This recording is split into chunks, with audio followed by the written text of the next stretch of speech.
Yang terhormat Bapak-bapak, Ibu-ibu, salam Pancasila. Bapak-bapak, Ibu-ibu, tolong jangan lupa subscribe, like, dan di-share. Sifatnya gratis.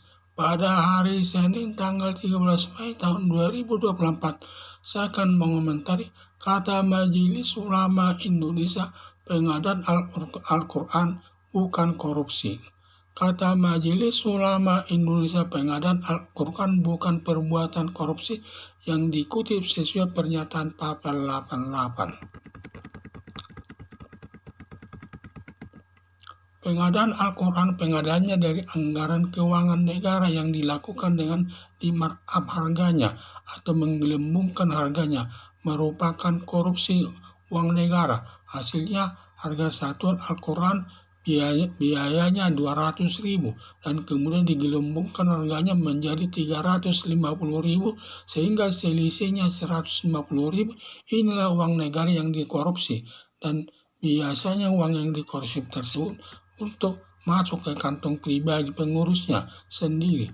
Tetapi bila seluruhnya selisihnya dimasukkan ke kas negara lagi, bukan perbuatan korupsi, karena kejujurannya tidak berani melakukan yang bertentangan dengan aturan hukum yang berlaku, karena ancaman hukumannya sangat berat.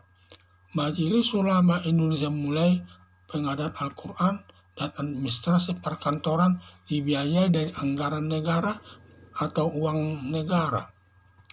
Perbuatan korupsi atas pengadaan Al-Quran merupakan korupsi yang merugikan uang negara yang diatur dalam Pasal 2 Undang-Undang Nomor 19 Tahun 2019 yang ancaman hukumannya 3 tingkat, yaitu tingkat pertama hukuman mati, tingkat kedua hukuman seumur hidup, tingkat ketiga hukuman badan maksimal 20 tahun.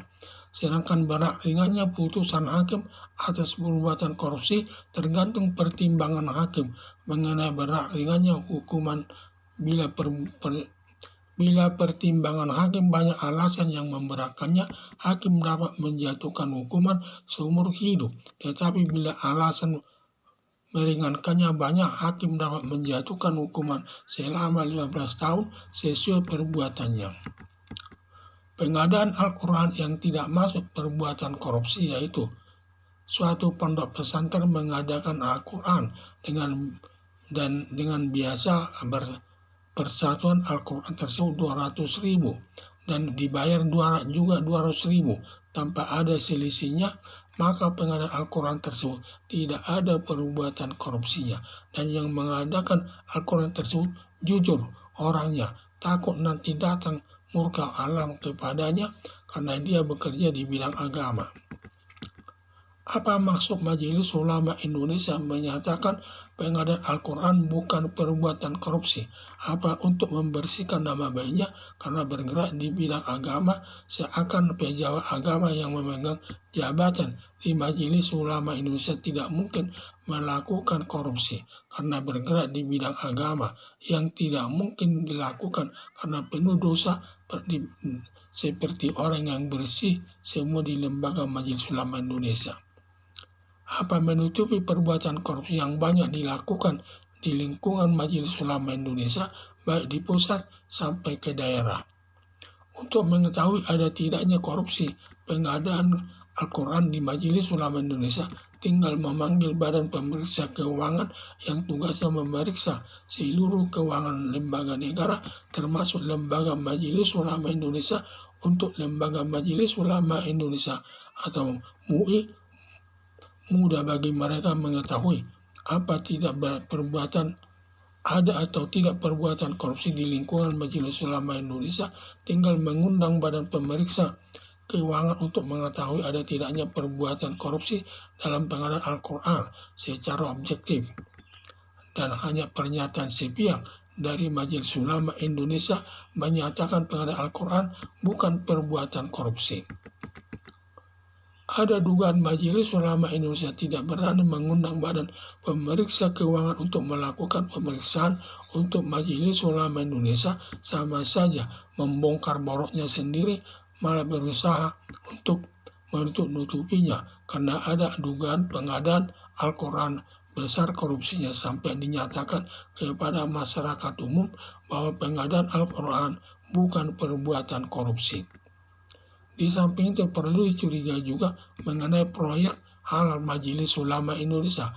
Banyak pemasukan keuangan kepada Majelis Ulama Indonesia sampai banyak jenisnya, harus ada logo halalnya, termasuk rice cooker, alat pemasak nasi, dan kulkas harus ada logo halalnya. Hanya saja selama ini belum pernah diinformasikan ke publik terkait penggunanya uang yang diperolehnya dari logo halal tersebut, yang dikhawatirkan disalahgunakan untuk kepentingan sendiri atau penggunanya untuk kegiatan yang tidak sejalan dengan kepentingan negara. Jangan sampai ada penggunaan uang proyek, jangan sampai ada penggunaan uang halal tersebut digunakan mendanai kelompok tertentu yang bertentangan dengan tujuan negara Indonesia. Tetapi ternyata terorisme sebagai musuh negara Indonesia pernah ditangkap 2 orang dari Majelis Ulama Indonesia, Majelis Ulama Indonesia Pusat, yang sudah diputus hakim sesuai perbuatannya. Harapan saya untuk mengetahui kebenaran pernyataan Majelis Ulama Indonesia bahwa pengadaan Al-Quran bukan korupsi merupakan pernyataan sepihak dari Majelis Ulama Indonesia untuk menutupi perbuatan korupsi yang diduga dilakukannya. Maka untuk lebih objektif dan atau tidak ada perbuatan korupsi di Majelis Ulama Indonesia, perlu diperiksa Badan Pemeriksa Keuangan Negara yang ahli memeriksa lembaga keuangan negara. Kata Majelis Ulama Indonesia, pengadaan Al-Quran bukan perbuatan korupsi yang dikutip sesuai pernyataan Papel 88. Pengadaan Al-Quran, pengadaannya dari anggaran keuangan negara yang dilakukan dengan di-markup harganya atau menggelembungkan harganya merupakan korupsi atas uang negara. Misalnya harga satuan Al-Quran biayanya 200.000 dan kemudian digelembungkan harganya menjadi 350.000 sehingga selisihnya 150.000. Inilah uang negara yang dikorupsi, dan biasanya uang yang korupsi tersebut masuk ke kantong pribadi pengurusnya sendiri. Tetapi bila selisihnya dimasukkan ke kas negara lagi, bukan perbuatan korupsi, karena kejujurannya tidak berani melakukan yang bertentangan dengan Al-Quran, dengan aturan hukum yang berlaku, karena ancaman hukumannya sangat berat. Majelis Ulama Indonesia mulai pengadaan Al-Quran dan administrasi perkantoran dibiayai dari anggaran negara atau uang negara. Perbuatan korupsi atas pengadaan Al-Quran merupakan korupsi yang merugikan uang negara yang diatur dalam pasal 2 Undang-Undang Nomor 19 Tahun 2019 yang ancaman hukumannya 3 tingkat, yaitu tingkat pertama hukuman mati, tingkat kedua hukuman seumur hidup, tingkat ketiga hukuman badan maksimal 20 tahun.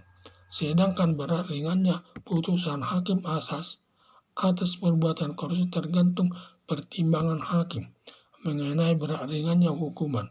Bila pertimbangan hakim banyak alasan yang memberatkannya, hakim dapat menjatuhkan hukuman seumur hidup. Tetapi bila alasan meringankannya banyak, hakim dapat menjatuhkan hukuman selama 15 tahun sesuai perbuatannya.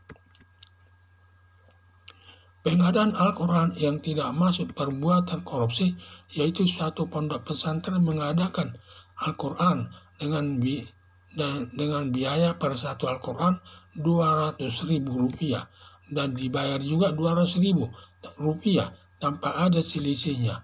Maka pengadaan Al-Quran tersebut tidak ada perbuatan korupsinya, dan yang mengadakan Al-Quran tersebut jujur orangnya, takut nanti datang murka Allah kepadanya karena dia bekerja di bidang agama.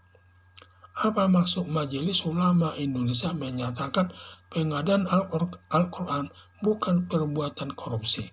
Apa untuk membersihkan nama baiknya karena bergerak di bidang agama, seakan pejabat agama yang memegang jabatan di Majelis Ulama Indonesia tidak mungkin melakukan korupsi karena bergerak di bidang agama yang tidak mungkin dilakukan karena karena penuh dosa sepertinya bersih semua di Lembaga Majelis Ulama Indonesia.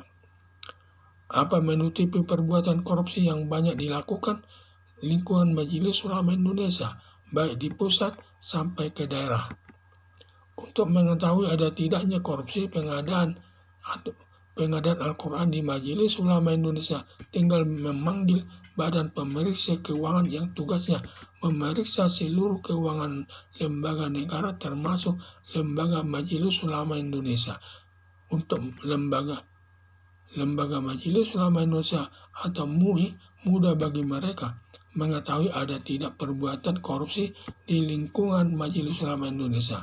Tinggal mengundang Badan Pemeriksa Keuangan untuk mengetahui ada tidaknya perbuatan korupsi dalam pengadaan Al-Quran secara objektif dan hanya pernyataan sepihak dari Majelis Ulama menyatakan hanya secara sepihak dari Majelis Ulama Indonesia menyatakan pengadaan Al-Quran bukan perbuatan korupsi. Ada dugaan Majelis Ulama Indonesia tidak berani mengundang Badan Pemeriksa Keuangan untuk melakukan pemeriksaan untuk Majelis Ulama Indonesia. Sama saja membongkar boroknya sendiri, malah berusaha untuk menutup-nutupinya karena ada dugaan pengadaan Al-Quran besar korupsinya sampai dinyatakan kepada masyarakat umum bahwa pengadaan Al-Quran bukan perbuatan korupsi. Di samping itu perlu dicurigai juga mengenai proyek halal Majelis Ulama Indonesia banyak pemasukan keuangan kepada Majelis Ulama Indonesia sampai banyak jenisnya harus ada logo halalnya, termasuk rice cooker, alat pemasak nasi, dan kulkas harus ada logo halalnya. Hanya saja selama ini belum pernah informasi ke publik terkait penggunaan uang yang diperoleh dari logo halal tersebut yang dikhawatirkan disalahgunakan untuk kepentingan sendiri atau penggunanya untuk kegiatan yang tidak sejalan dengan kepentingan negara. Jangan sampai ada penggunaan uang proyek halal sampai digunakan mendanai kelompok tertentu yang bertentangan dengan tujuan negara Indonesia. Tetapi Majelis Ulama Indonesia ada teroris sebagai musuh negara Indonesia. Pernah ditangkap 2 orang dari Majelis Ulama Indonesia pusat yang sudah diputus hakim sesuai perbuatannya. Harapan saya untuk mengetahui kebenaran pernyataan Majelis Ulama Indonesia bahwa pengadaan Al-Quran bukan korupsi merupakan pernyataan sepihak dari Majelis Ulama Indonesia untuk menutupi perbuatan korupsi yang diduga dilakukannya.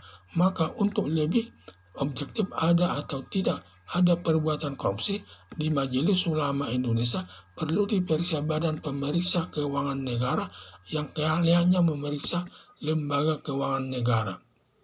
Sekian dan terima kasih.